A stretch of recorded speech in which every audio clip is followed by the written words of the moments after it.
Naranasan mo na bang magbaon ng pagkain sa klase dahil walang pera ang iyong mga magulang? Yung asukal at kamote ay sapat na para sa iyong pananghalian? Kung ganon mga kahuanatels, ay tunghayan niyo po ang istoryang ito na tiyak ay kapupulutan niyo ng aral. Madalas mapagtawanan ng binatang si Tonyo nang dahil sa pagkain niya ng saging tuwing tanghalian. Ito kasi ang paninda ng kanyang nanay kaya binibilhan niya ito para ibahon sa eskwelahan. Nagtitipid kasi ng pera ang binata dahil mahirap talaga ang kanilang buhay. Araw-araw itong naghuhulog sa kanyang alkansya ng pera at simula bata pa lamang siya ay hindi na niya ito binubuksan. Tonyo, baka naman mamaya ay makita ka na namin na nakasabit ka sa puno. Nagmumukha ka ng unggoy nang dahil sa palagi mong pagkain ng saging. Natatawang sabi ni Joseph. Nagtawa na naman ang buong klase nang dahil sa sinabi ng binata. Simula unang magkakilala kasi sila ay ganito na ang kinakain ni Tonyo. Hindi man lang nag-iiba ng tanghalian at kahit isang beses ay hindi nila nakitang kumain sa labas. Kung minsan ay iba't ibang uri ng luto ng saging ang kanyang ibinabaon. Turon, banana Q, at kung minsan naman ay nilagang saba. Hindi naman ugali ng binata ang sumagot ng masama sa mga pambubuli ng kanyang mayayamang kaklase. Ang tinutuunan niya kasi ng pansin ay ang kanyang pag-aaral. Baka gusto niyo. Marami naman akong dalang saging at busog na ako. Nakangiting sabi ni Tonyo. Ngunit nang alokin niya ito ng pagkain ay muli siyang pinagtawanan. Sa'yo na yan. Mamaya tubuan na din kami ng balahibo. Tapos baka umakyat na din kami sa puno. Pangaasar ni Joseph. Nang makaramdam ng galit sa puso ang binata ay lumabas na lamang siya sa kanilang classroom. Ito ang ginagawa niya upang mapigilan ang kanyang sarili na maglabas ng sama ng loob. Hindi naman kasi makakabuti sa kanya kung makikipagtalo pa siya sa mga ito. Isang araw ay hindi na saging ang kakainin ko. Makikita niyo ang resulta ng paghihirap at pagtitiis ko ngayon. Naluluhang sabi ni Tonyo sa kanyang sarili. Pag-uwi niya sa bahay ay nakita niya ang kanyang nanay na nagbubuhat ng isang sako ng saging. Agad niya itong tinulungan upang ipasok ito sa loob ng bahay. Nay, ako na po ang magbubuhat niyan. Siya nga po pala, Nay. May magandang balita po ako sa inyo. Ako po ang top 1 sa klase namin at nakakuha po ako ng scholarship. Nakangiting sabi ni Tonyo sa kanyang nanay, sabay nagmano ito. Ang galing naman ng anak ko. Salamat sa Diyos at binigyan niya ako ng masikap na anak. Higit sa lahat ay matiisin. Ako na ang magbubuhat nito, anak, dahil madudumihan pa ang uniforme mo. Sagot ng kanyang nanay. Ngunit hindi pa rin pumayag si Tonyo na ang kanyang nanay ang magbubuhat ng mga bagay na yon. Nakikita niya din kasi ang kanyang nanay na nahihirapan nang dahil sa katandaan. Wala naman sa kanya kung mandumi ang kanyang uniforme dahil lalaban niya naman ito mamaya.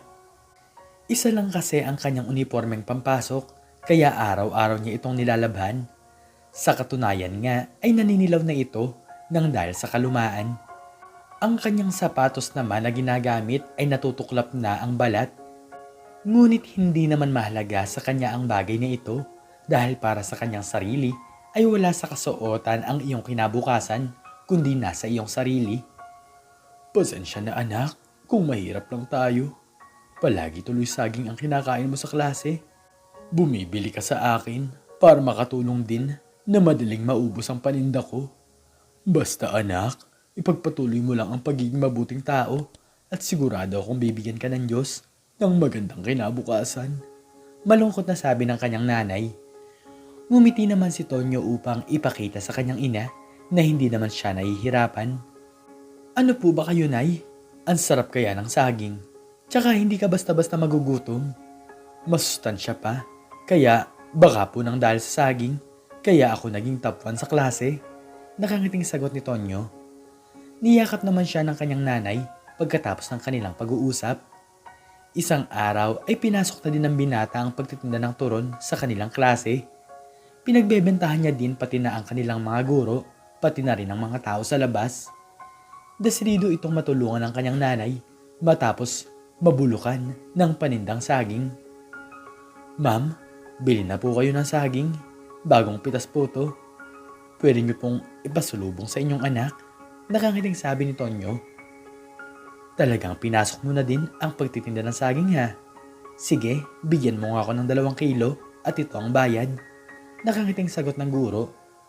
Ngunit ang malaman ng kanyang kaklase na si Joseph na pinasok na din ni Tonyo ang pagtitinda ng saging ay kinantyawan siya nito. Naku ma'am, pag kinain niyo ang panindang saging ni Tonyo, ay gagaling po kayo sa pag-akyat sa puno. Tapos, makakausap niyo na din po ang mga unggoy sa kagubatan. Tumatawang sabi ni Joseph. Joseph, tigilan mo nga yung pang-aasar mo kay Tonyo. Gusto mo bang ipatawag ko ang magulang mo sa pambubuli sa kanya? Galit na sabi ng guro. Umalis naman si Joseph habang tumatawa. Ma'am, hayaan niyo na po siya. Wala naman po sa akin ang bagay na yon. Hindi ko na lang po sila pinapansin tuwing may sinasabi po silang hindi maganda sa akin. Malungkot na sabi ni Tonyo. Patuloy siya sa pagtitinda ng saging sa pangaraw-araw. Binibigyan siya ng kanyang nanay ng ekstrang 20 pesos sa kanyang baon at hindi niya pa din ito ginagastos. Itinatabi niya pa din ito sa kanyang alkansya nang sa ganon ay makaipon pa siya ng mas maraming pera. Pursigido talaga ang binatang si Tonyo na magkaroon siya ng magandang kinabukasan upang maranasan ng kanyang ina ang karangyaan sa buhay. Gusto niyang maipasyal ito sa iba't ibang bansa at doon ay kakain sila ng masarap na pagkain. Nay, gusto niyo rin po bang makapasyal sa ibang bansa?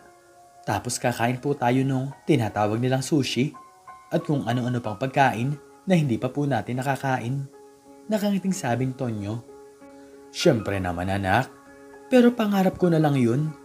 Kahit nga dito sa Pilipinas ay hindi tayo makapasyal dahil tindera lang naman ako ng saging. Sagot ng kanyang nanay. Ngunit para kay Tonyo ay hindi imposible ang bagay na to. Nang malaman niya na gusto din ng kanyang nanay na makapasyal sa ibang bansa, ay lalo pa siyang ginanahan. Lumipas ang mga oras ay graduate na si Tonyo sa kolehiyo. Hindi pa din tumitigil ang binatang si Joseph sa pambubuli sa kanya. Tonyo, bakit parang kulang ata ang medalya mo? Seryosong tanong ni Joseph. Bakit naman? Hindi naman ata kulang Joseph eh. Kumpleto naman at wala namang nawawala. Sagot ni Tonyo. Ngunit nang biglang ngumiti ito ay alam niya na ang ibig sabihin ng binata. May iniisip na namang masama ang sasabihin si Joseph sa kanya. Wala ka bang award na Best in Banana at Monkey of the Year? Kung ako sa iyo, Tonyo, di na ako mag-aaral sa kolehiyo. Pagkatapos nito ay magtitinda ka lang naman ng saging sa kanto ah. Tumatawang sabi ni Joseph. Simula nang matapos ang graduation ay hindi na nakita pa ang dalawa. Nagkaroon ng magandang trabaho si Joseph at siya ay naging isang chef. Malaki kong kumita ng pera ang binata at nakapagpatayo agad ng sariling bahay.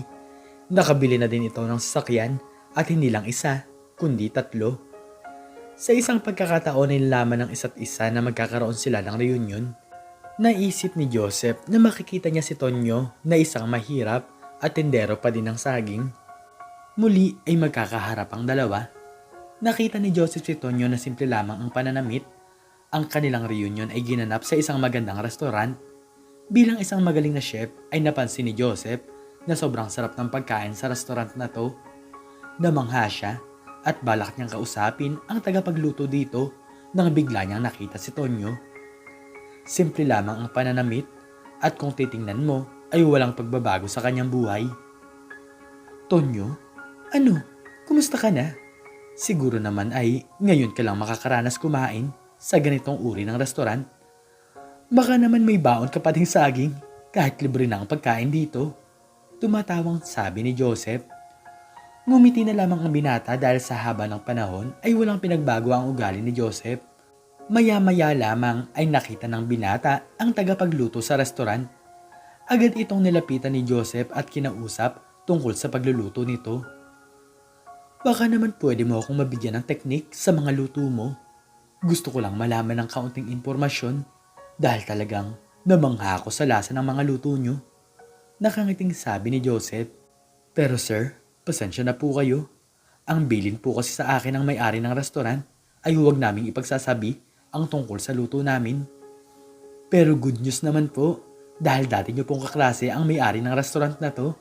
Nakangiting sabi ng chef. Agad namang nagulat si Joseph sa sinabi nito. At sino naman sa kaklase ko? Tanong ng binata. Si Sir Tonyo po. Siya po ang may-ari ng restaurant na to. Marami pa po siyang pinapatayo sa ibang bayan at baka po sa susunod na taon ay makapagpatayo na po siya sa bansang Japan. Sagot ng chef. Napatingin naman si Joseph sa kanyang dating kaklase. Ang hinahamak pala niya na dati niyang kaklase ay ang may-ari ng venue na to. Tonyo, totoo ba na ikaw ang may-ari ng restaurant? Tanong ni Joseph. Oo, ako ang may-ari nito. Matagal na kasi ako nag-iipon ng pera simula bata pa ako. Nakapagpatayo na ako ng maliit na karinderya ng dahil doon. Nagtipid pa din ako kahit kumikita na ako, kaya nakapagpatayo ako ng restaurant. Sagot ni Tonyo. Nalaman din ni Joseph na aalis din ang binata kinabukasan dahil magbabakasyon ito sa Japan kasama ang kanyang nanay. Hiyang-hiya si Joseph sa kanyang sinabi kay Tonyo na baka may dala ulit itong baon ng saging. Balak pa man din ni Joseph na pumasok na tagaluto sa restaurant na to, ngunit nahihiya naman siya nang dahil sa kanyang pag-uugali.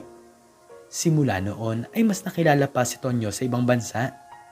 Marami na din ang nag-franchise ng kanilang negosyo at patuloy sila sa pagyaman. Simula noon ay wala nang nasabi pa si Joseph sa kanyang dating kaklase dahil walang-wala siya kung ikukumpara dito. Sa buhay natin ay huwag nating mamaliitin ang ating mga klase na akala mo ay walang alam sa buhay, mga mahihirap at walang mga baong pera. Hindi natin alam na baka sa mga susunod na buwan, araw, taon, ay baka mabaligtad ang mundo. Ikaw naman ang nasa baba at siya naman ang nasa taas. Hindi natin alam kung ano ang mangyayari sa hinaharap, kaya piliin mong maging mapagkumbaba. Tandaan mo na wala tayong pag-aari sa mundong ito dahil ang lahat ay hiram lamang natin sa Diyos. Ikaw, anong natutunan mo sa istoryang ito?